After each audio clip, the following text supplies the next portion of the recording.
Good morning बच्चों, फिर से हम लोग वापस आ गए हैं एसिड बेस और सॉल्ट क्लास 10 का टॉप एक्सप्लेनेशन लेकर। और आज का हम लोगों का होने जा रहा है टॉपिक नंबर 5। और एसिड बेस सॉल्ट में अभी तक टॉपिक 1 2 3 4 में हम लोगों ने एसिड और बेस के बारे में बहुत कुछ जाना, और जो भी चीज जिसके पहले आप लोग नहीं जानते थे वो भी जान गए। तो एसिड और बेस का आपका टॉपिक एकदम क्लियर हो चुका है। एसिड आपको क्लियर हो गया, बेस क्लियर हो गया, और आपका भी बेस क्लियर हो गया। और सॉल्ट के बारे में अब हम लोग टॉपिक नंबर 5 से देखेंगे। तो बिना समय बर्बाद किए acid base salt class 10 top explanation topic number 5 start किया जाए, जिसमें हम लोग को पढ़ना है सॉल्ट के बारे में। चलिए स्टार्ट करते हैं टॉपिक। तो सॉल्ट क्या है, उसके लिए सबसे पहला जानना जरूरी है कि सॉल्ट एक्चुअल में है क्या। तो सॉल्ट क्या है जानेंगे। तो सॉल्ट क्या है कि are those compounds, are those chemical compounds, are those क्या है chemical compounds, are those chemical compounds which are formed, chemical compounds which are formed when acid and bases both react together। अब कितने बच्चे सोचेंगे कि सर एसिड बेस का बच्चा है क्या सॉल्ट? नहीं, हमारे दो का प्रोडक्ट है। Acid base is equal to salt plus water. देखिए हमारे दो acid base equal to salt water. अब आप एसिड में कोई भी एसिड लिख लो, H2SO4 लिख लो, HCl लिख लो, HNO3 लिख लो, H3PO4 लिख लो। इसमें आप लिख लो, मान लो बेस में सोडियम हाइड्रोक्साइड लिख लो, यहां पर लिख लो पोटेशियम हाइड्रोक्साइड, यहां पर लिख लो कैल्शियम हाइड्रोक्साइड। चलो लिखते चलो। और यहां भी लिख लो, मान लो आप, चलिए मैग्नीशियम हाइड्रोक्साइड। चलिए लिख लिए, वेरी गुड किए, वेरी गुड कर लिया। अब आप क्या करोगे कि इसका रिएक्शन लिखो। अच्छा, ये आप लोगों को हम पहले भी बताए थे। क्या बताए थे कि metal plus PO4 PO3 SO4 SO3 FBrIF CO3 और ये सारी चीजें यदि रहती हैं किसी भी मेटल के साथ यदि PO4 PO3 SO4 SO3 FBrIF CO3 HCO3 ये सारी चीजें यदि रहेंगी मेटल के साथ, तो इसका मतलब है ये सॉल्ट। मतलब मेटल आगे लगा रहेगा और ये सब पीछे लगा रहेगा, तो आप समझ जाना कि सॉल्ट है, नमक है। ठीक है, नमक। तो ये सारे प्रोडक्ट्स में आप क्या करोगे, बीच बिचौला आगे अगौला, बीच बिचौला आगे अगौला, दोनों बीच वालों को मिलाओ, लास्ट वालों को जोड़ दो। तो Na2SO4 plus H2O, Na2SO4 plus H2O, KCl plus H2O। उसके बाद हो गया CaNO3 प्लस H2O। इसमें आपको वैलेंसी में डाउट है तो आप ये ऐसे समझ लो, कैल्शियम का वैलेंसी 2 और नाइट्रेट का वैलेंसी होता है 1। अब दोनों का क्रॉस इंटू करेंगे, क्रॉस इंटू तो क्या बनेगा, Ca1NO3 का होल ट्वाइस, तो Ca1NO2 का होल ट्वाइस। ठीक, अब यहां पर आएंगे तो मैग्नीशियम फॉस्फेट, मैग्नीशियम का वैलेंसी क्या होता है, चलिए यहां कोने में लिख दें, मैग्नीशियम का वैलेंसी 2, फॉस्फेट का वैलेंसी 3, क्रॉस इनटू करेंगे Mg3PO4 का होल ट्वाइस। क्या आया, Mg3PO4 का होल ट्वाइस प्लस H2O। तो ये सब जो बन गया, क्या बना, सॉल्ट। तो सॉल्ट क्या है, केमिकल कंपाउंड है जो एसिड और बेस का बाबू है, एसिड और बेस का बबुआ है। सॉल्ट और पानी, नमक पानी। तो ACID बेसी salt water, acid base salt water, acid base salt water. ठीक है, चलिए हो गया। ABSH मतलब क्या है, एसिड बेस सॉल्ट वाटर। चलिए हो गया, चलिए नोट करिए। इसके बाद देखिए, आप जल्दी से देखिए इसके बाद। चलिए हो गया, सभी बच्चों नोट कर रहे हैं। बहुत मजा आया सर एसिड बेस में ना, एसिड बेस सॉल्ट वाटर, हम दो हमारे दो। चलिए वेरी गुड, गवर्नमेंट का नारा है, हम दो हमारे दो। अब इसके बाद हम लोगों को क्या देखना है, टाइप्स ऑफ सॉल्ट। तो टाइप्स ऑफ सॉल्ट देखेंगे। चलिए टाइप्स ऑफ सॉल्ट देख लेते हैं। तो एक होता है यहाँ पर पीएच वैल्यू लिख लेंगे और यहाँ पर लिख लेंगे एग्जाम्पल्स, यहाँ पर लिख लेंगे एग्जाम्पल्स। चलिए देखना क्या है इसमें टाइप्स ऑफ सॉल्ट में। देखो पहला होता है salt of strong acid and strong base. Salt of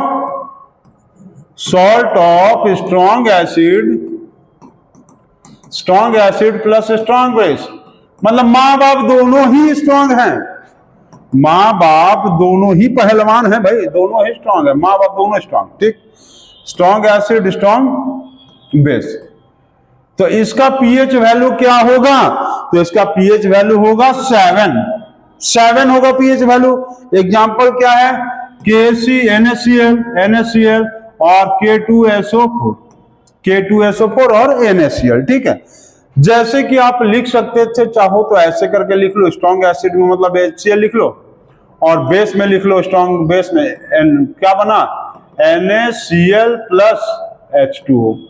तो ये जो सॉल्ट आया, ये सॉल्ट आया इसका एग्जांपल क्या? Salt of strong acid strong base, pH value 7। चलिए इतना हो गया है। दूसरा, चलिए अब आते हैं दूसरे के बारे में जानते हैं। दूसरा क्या है? तो दूसरा है strong acid and weak base. Salt of strong acid plus weak base. अच्छा, अब यहां पर क्या हो गया कि एसिड स्ट्रॉन्ग है और बेस जो है वो कमजोर है। स्ट्रॉन्ग एसिड वीक बेस, किसका प्रॉपर्टी आया? एसिड का। स्ट्रॉन्ग एसिड है, वीक बेस है, तो एसिड स्ट्रॉन्ग है तो प्रॉपर्टी भी एसिड का ही आएगा। तो पीएच वैल्यू क्या होगा एसिड का? Less than 7। मतलब कहीं ना कहीं क्या होगा? ये एसिडिक सॉल्ट होगा, ये एसिडिक सॉल्ट होगा। ये कैसा सॉल्ट होगा? नॉर्मल सॉल्ट होगा। क्यों? क्योंकि एसिड और बेस दोनों स्ट्रॉन्ग है नॉर्मल। यहाँ एसिड ज्यादा स्ट्रॉन्ग है तो एसिडिक सॉल्ट बना, पीएच वैल्यू एसिडिक वाला ही जाएगा, प्रॉपर्टी 7। इसका एग्जांपल आप चाहो तो लिख लो, अमोनियम क्लोराइड और आयरन क्लोराइड, NH4Cl और FeCl, Fe2Cl, ठीक है। NH4Cl और Fe2Cl। चलिए हो गया। तीसरा आ जाएंगे, तीसरे प्रॉपर्टीज पे चलेंगे, तीसरे पे देख ले जाए तीसरा। अब क्या दिया हुआ है? स्ट्रॉन्ग एसिड एंड क्या है? स्ट्रॉन्ग एसिड नहीं, salt of weak acid plus strong base. Acid weak है और बेस स्ट्रॉन्ग है। कैमरा का थोड़ा सेटिंग देख ले, सही रिकॉर्डिंग कर रहा है कि नहीं? हाँ, कैमरा भाई साहब सूत रहे थे, देखे? कैमरा भाई साहब को हमको चेक करना पड़ता, सो जाते हैं वो। हम लोग यहाँ इतने मेहनत से पढ़ा रहे हैं और कैमरा भाई साहब जो है वो सो जा रहे हैं। अच्छा, यहां ध्यान दो, salt of weak acid, acid weak, strong base, तो बेस का प्रॉपर्टी आएगा मोर देन 7। किसका प्रॉपर्टी आएगा? बेसिक सॉल्ट कहलाएगा, क्योंकि स्ट्रॉन्ग, जो स्ट्रॉन्ग उसी का property, base strong, basic salt. इसका एग्जांपल क्या लिखेंगे?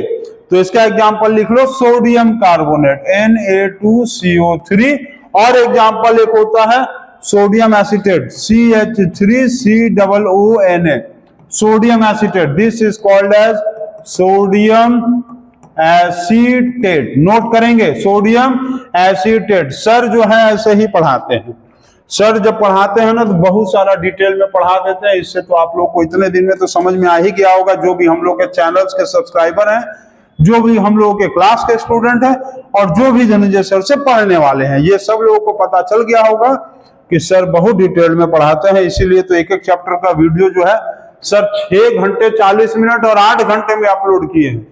8 घंटे लंबा वीडियो है कार्बन कंपाउंड का। सोच लो कि कितना चैप्टर में टॉपिक। और क्लास में क्या होता है कि 1-2 घंटे में काम खत्म, चलो बुआ पढ़ लिया आप लोग, कार्बन कंपाउंड के आप राजा बन गया। बिल्कुल नहीं बने। कोई भी चैप्टर इतना छोटा हो ही नहीं सकता है कि उसमें आप 1-2 घंटे पढ़ के राजा बन जाओ। राजा बनने के लिए जो है कई साल लगता है।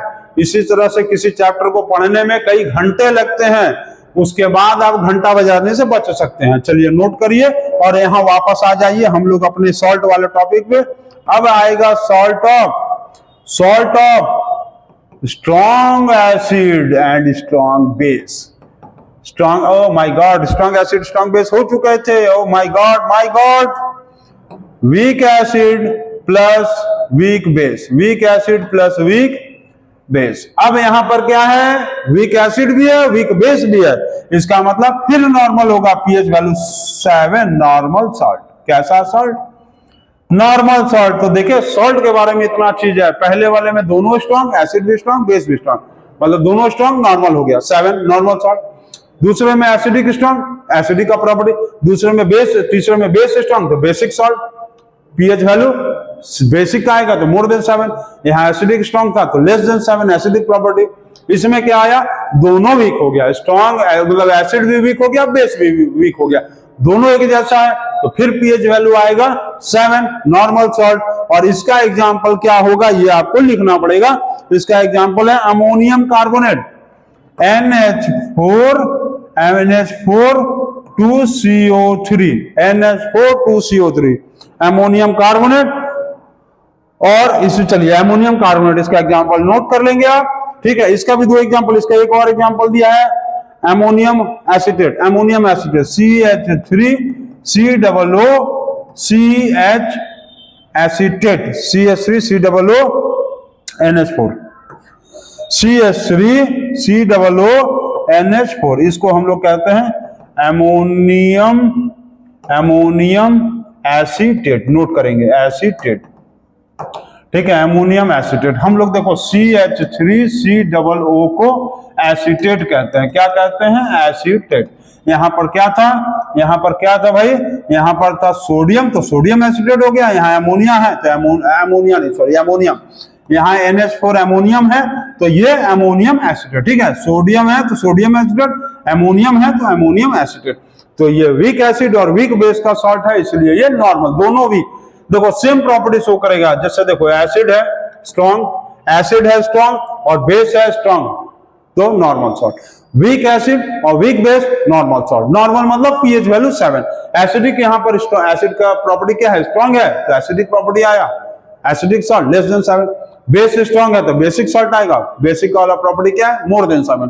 तो ये सब नोट करेंगे। और वेरी इंपॉर्टेंट चीज, अब इसके बाद देखो आगे,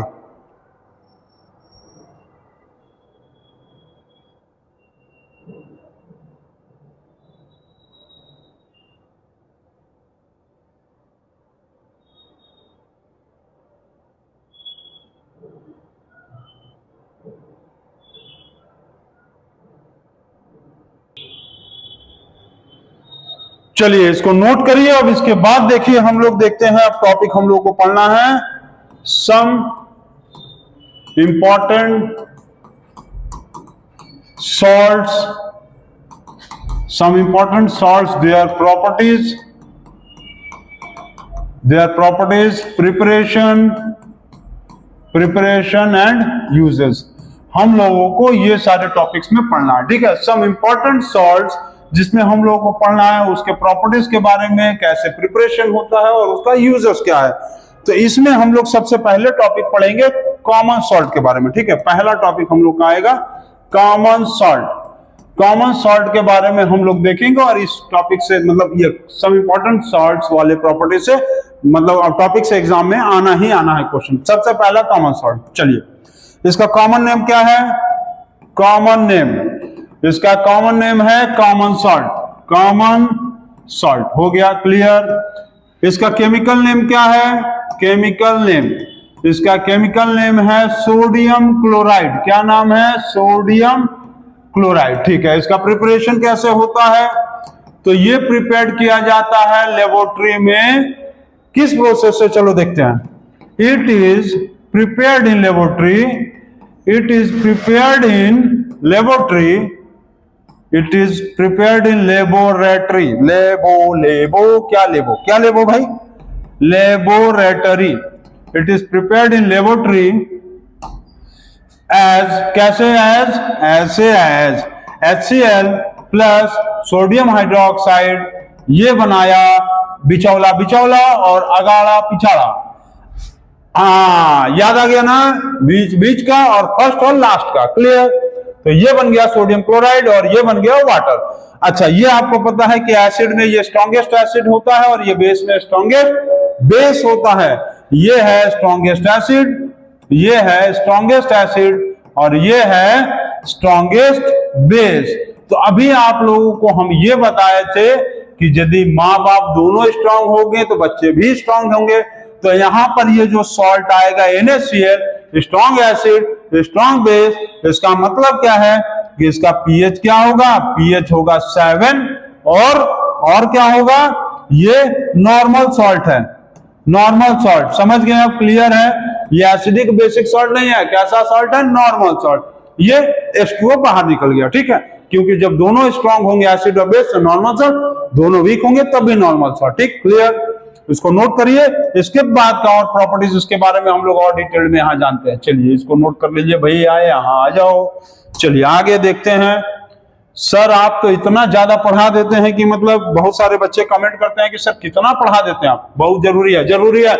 ज्यादा पढ़े, ज्यादा चढ़े और ज्यादा उड़े। ज्यादा से ज्यादा पढ़िए, ज्यादा से ज्यादा हाइट तक पहुंचिए और ज्यादा से ज्यादा उड़िए और उड़ते रहिए। चलिए इसके बाद हम लोग देखते हैं इसका, हाँ इसका और एक चीज देखेंगे। यहां पर हैशटैग में लिख लेंगे। हैशटैग में क्या लिखना है कि ऑन लार्ज स्केल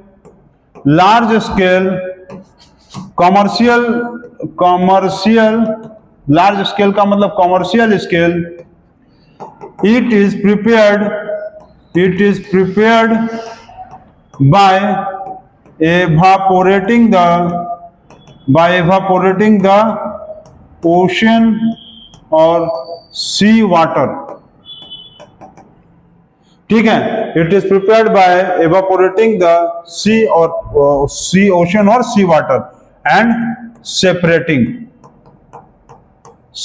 ठीक है, समुद्र के पानी में आपको पता है ओशन और समुद्र, महासागर के पानी में क्या होता है, ओशन मतलब महासागर, सी मतलब समुद्र। ठीक है, सी छोटा होता है, ओशन बहुत बड़ा होता है। तो आप क्या करते हैं कि सी और ओशन का जो पानी होता है ना, उसको कलेक्ट कर लेते हैं समुद्र के किनारे और उसको घेर देते हैं और उसके बाद वो सूख जाता है, पानी सूख जाता है और जो बचता है वो सॉल्ट, फिर उसके बाद प्यूरिफिकेशन और सेपरेटिंग प्रोसेस से नमक को बाहर कर लेते हैं। तो लार्ज स्केल पे सोडियम क्लोराइड इसी तरह से प्रिपेयर्ड होता है। ठीक, चलिए अब यहां पर हम लोग को देखना है uses of sodium chloride. Uses of sodium chloride जिसको हम लोग कहते थे कॉमन सॉल्ट। क्या कहते थे, क्या कहते हैं भाई, कॉमन सॉल्ट। कॉमन सॉल्ट जिसको कहते हैं सोडियम क्लोराइड। तो इसका हम लोग क्या देखेंगे, यूजेस देखेंगे। पहला क्या है, it is used in our food. It is used in our food. ठीक है। Second, it is used to prevent the melting of ice. ठीक है, ये आपको बहुत इंपॉर्टेंट है, याद रखना चाहिए। बर्फ को गलने से ये बचाता है। और क्या होता है, it is used as an ingredient, it is used as an ingredient,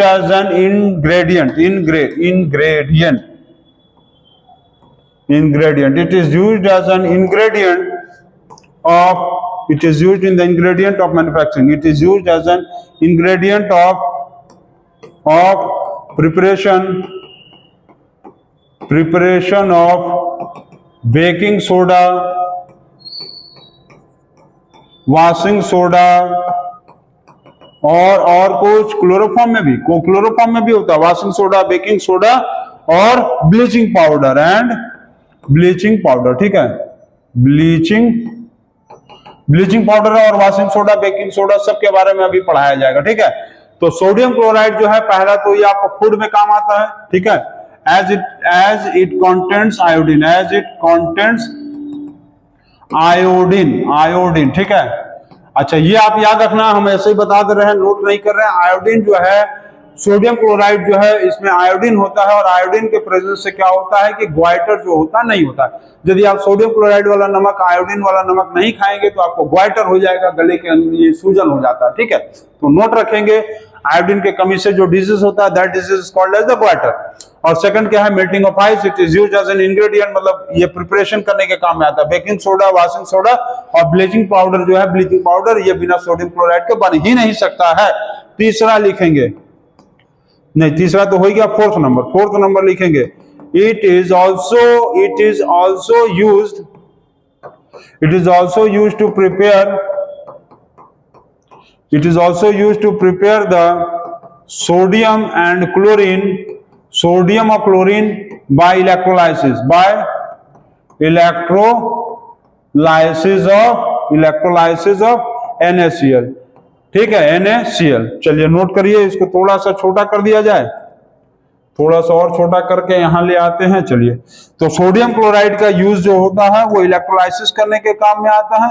sodium chloride में यदि हम लोग यहाँ पर इलेक्ट्रिक करंट पास करेंगे, सोडियम क्लोराइड में क्या पास करेंगे, इलेक्ट्रिक करंट पास करेंगे, तो हम लोग भी पास हो जाएंगे ये पढ़कर, और इससे ये बनता है सोडियम प्लस क्लोरीन आयन बन गया। तो सोडियम क्लोराइड जो है आपको सोडियम और क्लोरीन प्रिपेयर करने के काम में आता है। इसको नोट करेंगे, जल्दी से नोट करिए। चलिए, इसमें आपको और प्रॉपर्टीज हम बताते हैं, जल्दी से नोट करिए इसको। एक और प्रॉपर्टीज बताएंगे सोडियम क्लोराइड का, जल्दी से नोट करो। हाँ, इट इज ऑल्सो यूज्ड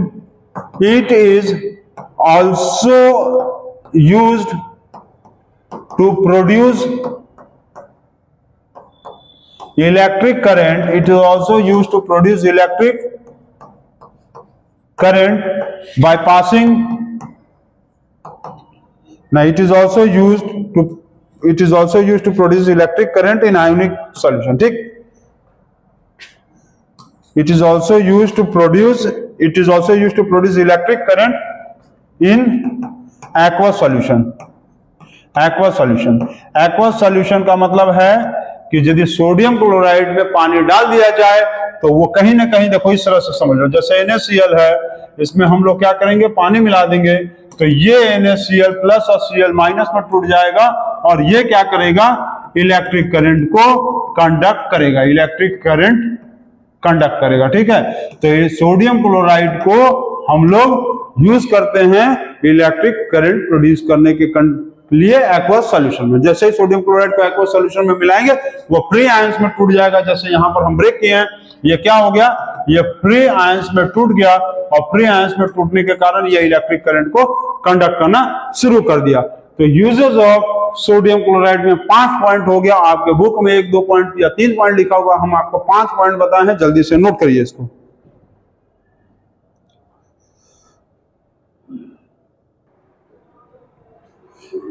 चलिए, यूजेस ऑफ सोडियम क्लोराइड हो गया। सोडियम क्लोराइड मतलब कॉमन सॉल्ट के बारे में हम लोग जान लिए। अब दूसरे सॉल्ट, ठीक है, पहला सॉल्ट था सोडियम क्लोराइड जिसको कॉमन सॉल्ट कहते हैं।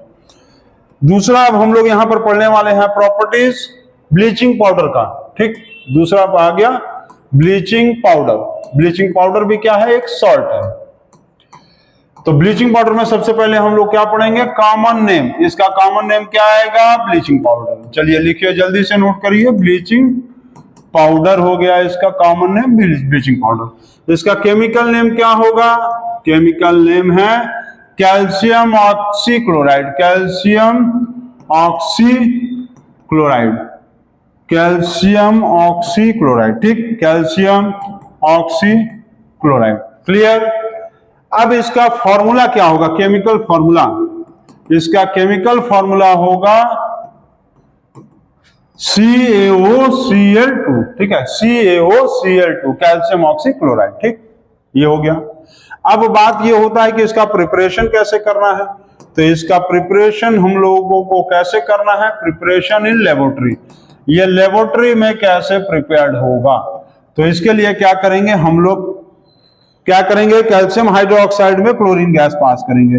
कैल्शियम हाइड्रोक्साइड में CaOH का whole twice, calcium hydroxide plus chlorine gas. यहां पर ध्यान देंगे कि क्लोरीन गैस ड्राई होना चाहिए, ठीक है, dry chlorine gas, dry chlorine gas.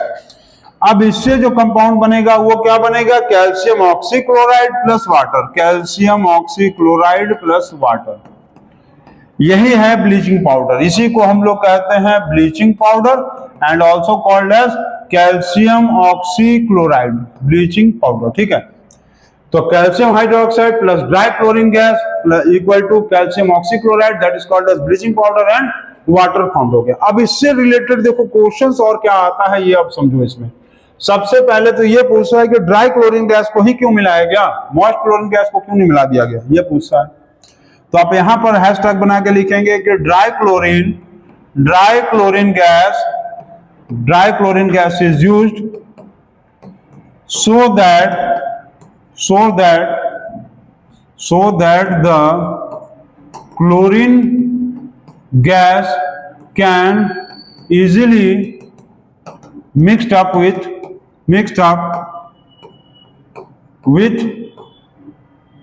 calcium hydroxide solution, ठीक है, कैल्शियम हाइड्रोक्साइड सॉल्यूशन से वो आसानी से मिल जाए। Moist chlorine gas can stick up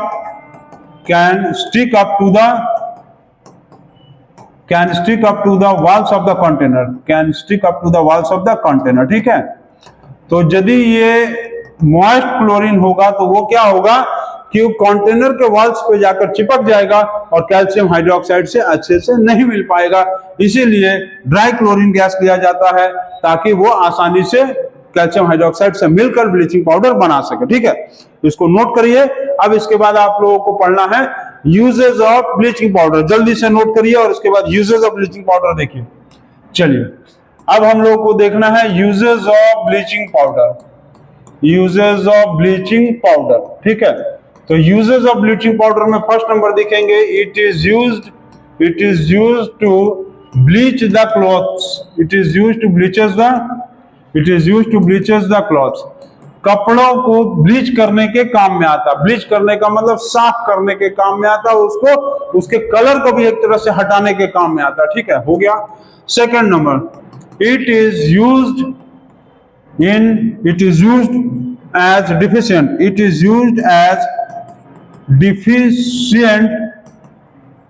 deficient to sterilize the water, मतलब जो आप लोगों को देखेंगे म्युनिसिपैलिटी से जो पानी आता है, तो म्युनिसिपैलिटी से जो पानी आता है उसमें ब्लीचिंग पाउडर डाला रहता है ताकि वो जर्म्स को मार दे, ठीक है। It is also used to kill the germs. It is also used to kill the germs and bacteria. It is also used to kill the germs and bacteria of the water, ठीक है, हो गया। तीसरा लिखेंगे, third हो गया। Fourth number में हम लोग और एक चीज लिख सकते हैं, it is used as an anti-chlor action. It is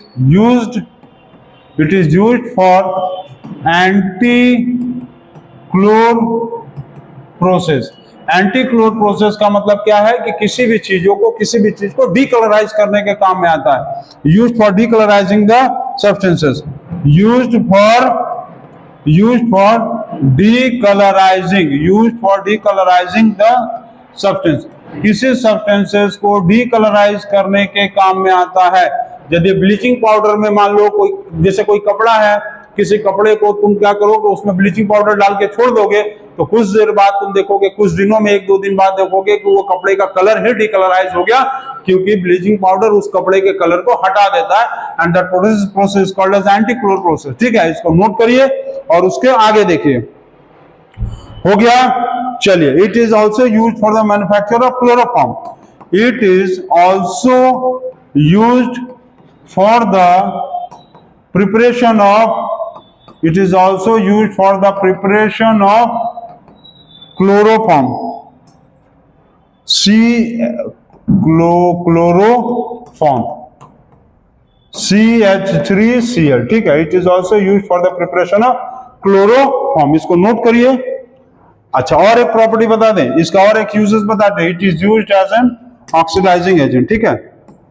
it is used as oxidising agent. Oxidising agent का मतलब होता है कि जो दूसरे का रिडक्शन कर देता हूं, ठीक है। रिडक्शन, जो दूसरे का रिडक्शन कर दे उसको बोलते हैं ऑक्सीडाइजिंग एजेंट। और यूज होता है, it is used in the laundry, it is used in washing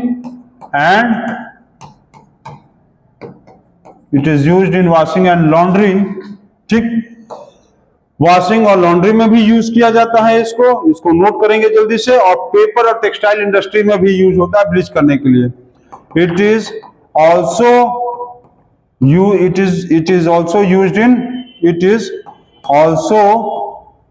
used in textile textile and paper industry for bleaching, textile and paper industry, textile and paper industry for bleaching, ठीक है, textile and paper industry for bleaching. Textile industry और paper industry में bleach वाले में काम आता है। Bleaching का मतलब क्या होता है कि पेपर जो बनता है ना और जो कपड़ा होता है उसको साफ करके तब बनाया जाता है, तो वो ब्लीचिंग पाउडर उसी को ब्लीच करने के काम में आता है। इसको नोट करेंगे जल्दी से आप। और इस तरह से आप लोगों का ये दूसरा जो शॉर्ट था ब्लीचिंग पाउडर, इसका आप लोगों को common name, chemical name, preparation, ठीक है, और इसका कुछ प्रॉपर्टीज और उसके बाद इसका यूजेस आपका हो गया। अब इसके बाद हम लोग दूसरा एक प्रॉपर्टीज देखने वाले हैं, प्लास्टर ऑफ पेरिस। इसको जल्दी से नोट करिए और प्लास्टर ऑफ पेरिस के बारे में अब हम लोग देखेंगे।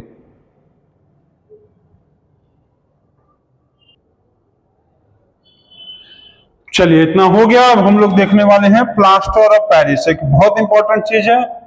थर्ड नंबर में अब हम लोग देखेंगे प्लास्टर ऑफ पेरिस। तो प्लास्टर ऑफ पेरिस क्या है इसके बारे में जानेंगे। कॉमन नेम क्या है, common name is also called as वही प्लास्टर ऑफ पेरिस।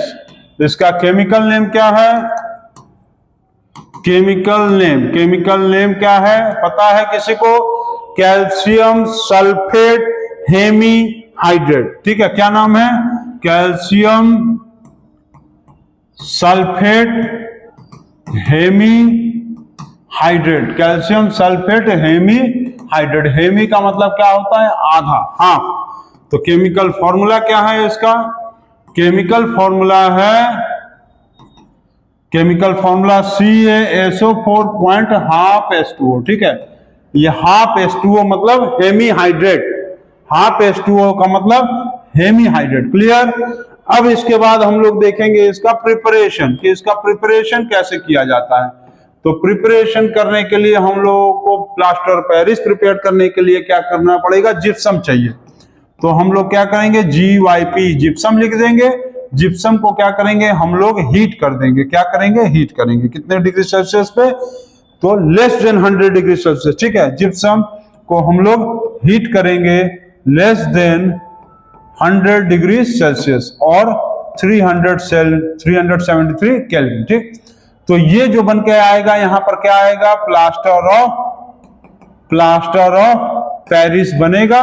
और इसके साथ साथ बनेगा 1/2 H2O। अब इसका फॉर्मूला यदि दिखेंगे, इक्वेशन हम लोग दिखेंगे CaSO4.2 H2O।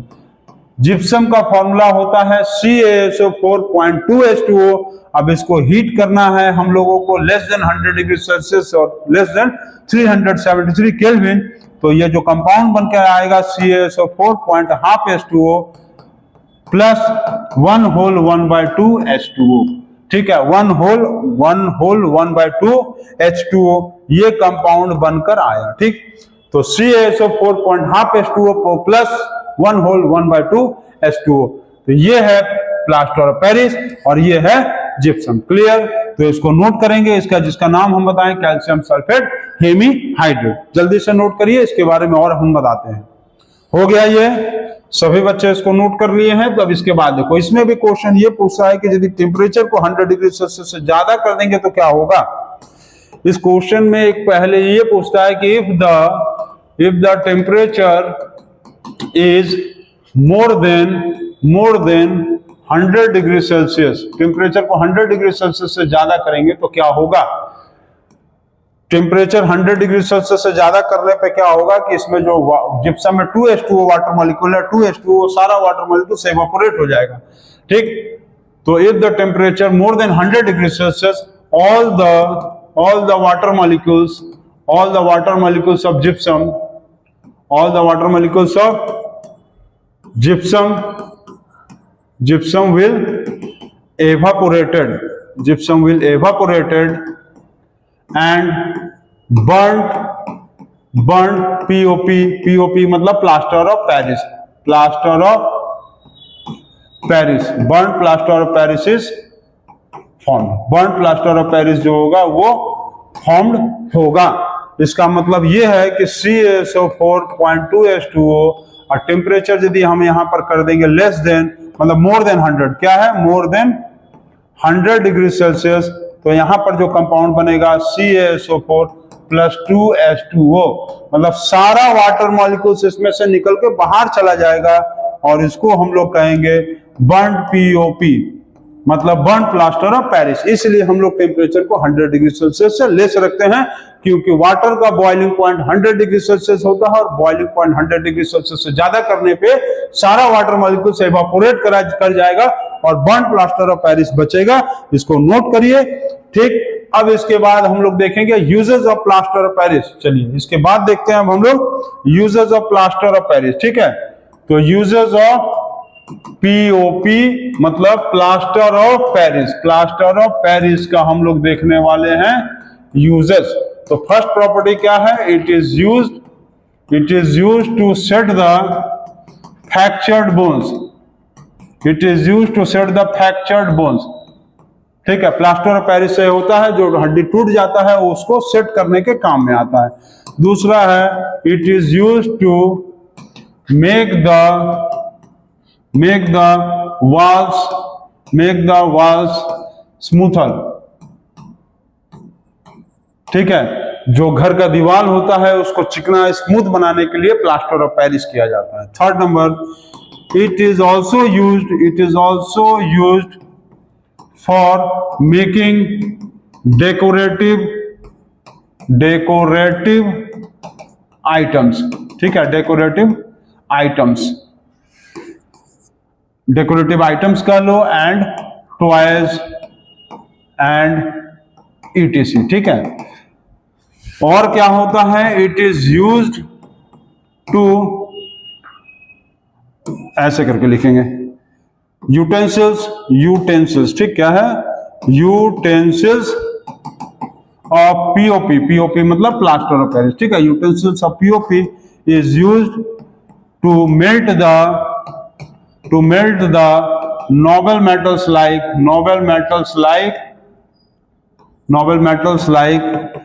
Silver, gold, ETC, ठीक है। सिल्वर और गोल्ड को हम लोग प्लास्टर ऑफ पेरिस के ही बर्तन में पिघलाते हैं। सिल्वर और गोल्ड को हम लोग प्लास्टर ऑफ पेरिस के ही बर्तन में गलाते हैं, क्योंकि इसका melting point more than gold होता है। Because melting point of MP मतलब melting point of POP is more than silver and gold, ठीक है। AG for silver and AU for gold. तो इतना प्रॉपर्टीज हो गया प्लास्टर ऑफ पेरिस का। तो इसको नोट करिए और इसको जल्दी से नोट करिए, ठीक है। अच्छा, ये जो लिखे हुए it is used for making the decorative items and toys, और फॉल सीलिंग भी बनाने के काम में आता है ना। It is also used for making the fall ceiling, ठीक है। फॉल सीलिंग भी बनाने के काम में आता है घर में, ठीक है। देखिए वो डिजाइन बनता है, तो इसको नोट कर लीजिए। और ये हो गया आपका plaster of Paris topic complete. तो ये टॉपिक आप लोगों का यहां तक ही है। इसके बाद आप लोगों को टॉपिक नंबर 6 हम बताएंगे और उसमें भी और भी बहुत सारे सॉल्ट्स के बारे में बताना है। तो आप लोग लगे रहिए और पढ़ते रहिए और टॉपिक 6 जल्दी से जल्दी अपलोड कर दिया जाएगा।